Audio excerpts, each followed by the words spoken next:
राम राम भाई सारे ने स्वागत है थारा जॉब लक से यूट्यूब चैनल में। हरियाणा सीईटी खातर एक और अपडेट है। हरियाणा सीईटी करवाना होगा भाई क्वालिफाई नेचर, ठीक है। और भाई जिनका 50 60 65 नंबर आ रहे हैं वे भी 1 साल तक नौकरी भूल जाओ अगर ये क्वालिफाई नेचर नहीं हो यार, क्योंकि भाई वो टॉपर बालक ने बुलाओगे और वे बालक फिर घूम ही जाएंगे। ठीक है, थारा नंबर पड़ना है नीचे, थारे 60 आ रहे हो चाहे 65 आ रहे हो। तो कहने का मतलब कि है सारे ने इकट्ठा होकर ये क्या कराना पड़ेगा, क्वालिफाई नेचर कराना पड़ेगा भाई। एकता में बल है, ठीक है। सारे जने इकट्ठे हो गए एक जगह पे एक प्लेटफॉर्म पे तो कुछ ना कुछ इसका हल भी लकड़ेगा। लेकिन इन्होंने आज के बोलिया उसके ऊपर बात करेंगे। कोर्ट में जो केस जा रहा है उसके ऊपर के रही बात हुआ के करेंगे, और आगे के हम कर सका तो उसके ऊपर भी बात करेंगे।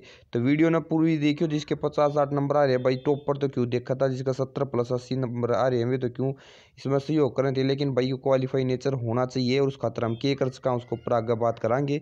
पहला अपना ये टेलीग्राम चैनल है भाई से ना ज्वाइन कर लो, ठीक है। क्योंकि सारी जो इंपॉर्टेंट इन्फॉर्मेशन होगी वो इसमें डाल दी जाएगी कि के कुछ करना आ गया क्वालिफाई नेचर खातर, ठीक है। तो ये इसका लिंक नीचे दे रखे, इसमें जाकर ज्वाइन जरूर कर लियो सारे जने। आज जो इन्फॉर्मेशन आई है मतलब इन्होंने बोला कि मेरिट पर अभ्यर्थियों से आयोग पूछेगा कि कौन सी नौकरी पसंद है। यानी भाई सीईटी में अभ्यर्थियों की हामी के बाद ही लिया जाएगा स्क्रीनिंग टेस्ट के आवेदन। यानी भाई ये क्या करेंगे, ये जितने पद है ना सारे पे के काट देंगे, वैकेंसी काट देंगे। और जो टॉपर वाला है ना जिनका नाम आ गया टॉप लिस्ट में उन तब पूछेंगे भाई तू कौन सी मतलब तेरी किसके हिसाब से तेरी योग्यता के हिसाब से कौन सी नौकरी में तो जाना पसंद करा है। तो यो मान ले भाई प्रीफ्रेंस दे देगा 1 2 3, उसका बाद में इनका स्क्रीनिंग टेस्ट होगा।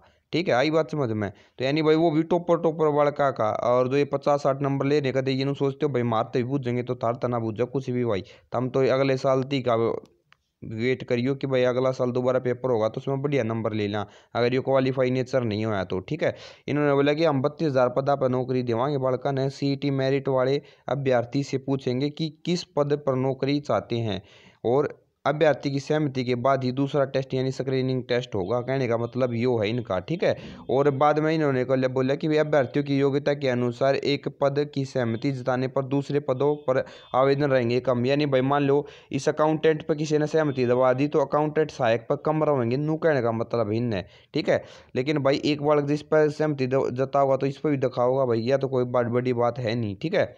इन्होंने बोला फिर इन्होंने बोला कि 4 गुना जो मामला है ना वो भी कितना भाई हाई कोर्ट में है, बिल्कुल। तो बालक की कम है, बालक के हैं भाई हाईकोर्ट में जो मामला दर है उसमें कम है कि अभ्यर्थियों को क्या करना चाहिए, जो सीईटी में 4 गुना की बजाय मतलब स्क्रीनिंग टेस्ट में मौका मिलना चाहिए सबको, ठीक है ना। आई बात समझ में आ गई। यानी क्वालिफाई नेचर कराना चाहो इसने कि चाहो है क्वालिफाई नेचर कराना चाहे हैं। तो उसके बाद में जो भोपाल सिंह कदरी उनका भी इंटरव्यू आया कि भाई हम 32,000 पदा पर के करना आ रहा है भर्ती कराएंगे। और एक विभाग की जो मतलब पूरी सूची है यानी वैकेंसी की वो तैयार होना आ रही है। और टॉपर देखो इन्होंने भी टॉपर का इनाम लिया है, ये भी 3 के भीतर मतलब नून है कि हम क्वालिफाई कराएंगे। अभ्यर्थियों की सहमति मांगी जाएगी और किस पद पर भर्ती परीक्षा के लिए देना है और अभ्यर्थी की सहमति के बाद स्क्रीनिंग टेस्ट होगा। तो यह पूरी इन्फॉर्मेशन थी भाई, ठीक है। लेकिन इसमें सारी बात का निचोड़ यो ही लग रहा है लास्ट में कि भाई ये बस टॉपर वाला का नहीं बुलाओगे, ठीक है। लेकिन जो कोर्ट केस में होया भाई, जो कोर्ट केस था ये था भाई 24/0605, ठीक है, 2022। इसमें क्या बताया गया, ये बताया गया कि सीईटी के कॉमन एलिजिबिलिटी टेस्ट है जिसमें भाई क्या बताया गया है eligible candidate who can appear the main written exam equal to 5 time number. यह चीज़ बुझी गई भाई। अगर भाई मान लो 30 तो लेस देन है तो 5 टाइम होंगे, ठीक है। 30 तो 40 होंगे तो 150 कैंडिडेट होंगे। और भाई 40 तो ऊपर वैकेंसी है तो 4 टाइम बुलाया जाएगा बड़का ने, ठीक है। तो कोर्ट ने हार्ड तक बताया कि भाई यू की एक कॉमन एलिजिबिलिटी टेस्ट है, ठीक है। अलग अलग डिपार्टमेंट है, अलग अलग रिक्वायरमेंट होगी, जैसे भाई अलग अलग मतलब योग्यता क्वालिफिकेशन के हिसाब से वैकेंसी लकड़ेंगी।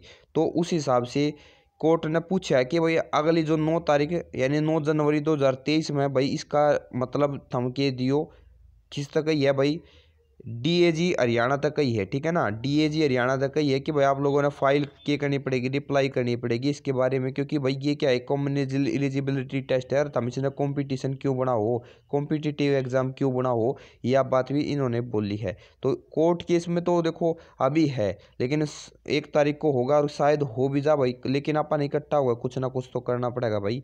तो सारे जने भाई कमेंट करके जरूर बताना कि भाई कौन कौन भाई चाहता है कि ये भाई क्या हो जाए अपना क्वालिफाई नेचर हो जाए।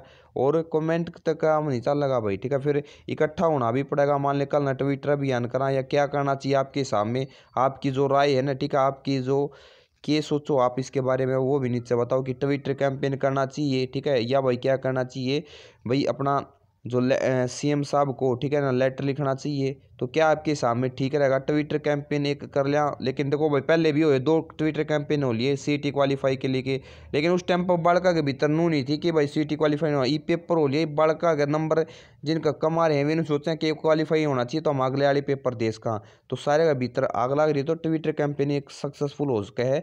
तो अगर तुम सारे जन इकट्ठे होकर कमेंट करके बताओगे तो शायद कुछ ना कुछ बात बन जाए, और फिर जल्दी ही और जितने भी ये बड़े यूट्यूबर है भाई इन सारा तब बात बूत करके एक ट्विटर कैंपेन कर लेंगे, जितनी हमारी मतलब पहुंच होगी, ठीक है। बाकी तुम शेयर करियो वीडियो ना, ताकि भाई सारे भाई बहना तक पहुंच जाए और ये आगे कुछ ना कुछ इसका सोल्यूशन लकड़े। तो thank you, love you sir है। अगर वीडियो अच्छी लगी हो तो एक लाइक और शेयर जरूर कर दियो, लेकिन आज लाइक वाइक ना छोड़ियो भाई, शेयर जरूर कर दियो यार, ठीक है ना, सारे मिलकर, ताकि सारे भाई बहना ने इसका फ़ायदा मिल सके। Thank you, love you sir है ना भाई।